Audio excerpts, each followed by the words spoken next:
Israeli হামলার পর Hormuz প্রণালী বন্ধের প্রস্তুতি নিয়েছিল ইরান, এমন তথ্য জানিয়েছে যুক্তরাষ্ট্রের গোয়েন্দা সংস্থা। বিষয়টি নিয়ে বিশ্লেষণ করছে আন্তর্জাতিক মহল।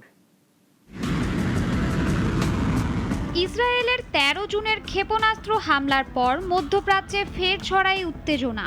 রয়টার্স জানিয়েছে, ওই হামলার প্রতিক্রিয়ায় হরমুজ প্রণালী বন্ধের সরাসরি প্রস্তুতি নিয়েছিল ইরান।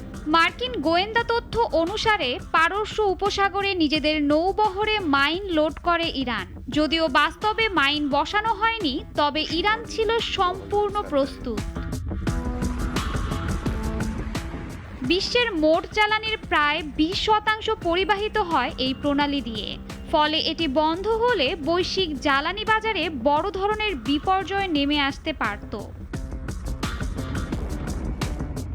মার্কিন কর্মকর্তারা বলেছেন, এটি কৌশলগত বার্তা নাকি যুদ্ধের প্রস্তুতি তা নিশ্চিত নয়, তবে পরিস্থিতি অত্যন্ত উদ্বেগজনক। রুশ সংবাদ মাধ্যম আরটি জানিয়েছে, ইরান এই সংঘর্ষকে চূড়ান্ত যুদ্ধ হিসেবেই দেখছে। তাদের মতে, তেহরানের কাছে এমন ক্ষেপণাস্ত্র রয়েছে যা আয়রন ডোমও ঠেকাতে পারবে না। এদিকে তেহরান বলছে, এখন তারা আরও প্রস্তুত। অভ্যন্তরীণভাবে এখন সর্বোচ্চ জনসমর্থন পাচ্ছে সরকার।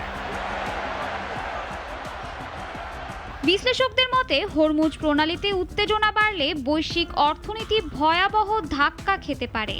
আর ইরান ইসরায়েল যুদ্ধ শুরু হলে তা হতে পারে ইতিহাসের অন্যতম ভয়াবহ সংঘর্ষ।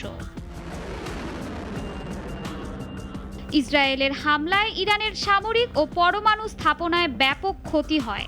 নিহত হন উচ্চপদস্থ সেনা ও বিজ্ঞানীরা। শাশ্বতী সরকার, নাগরিক।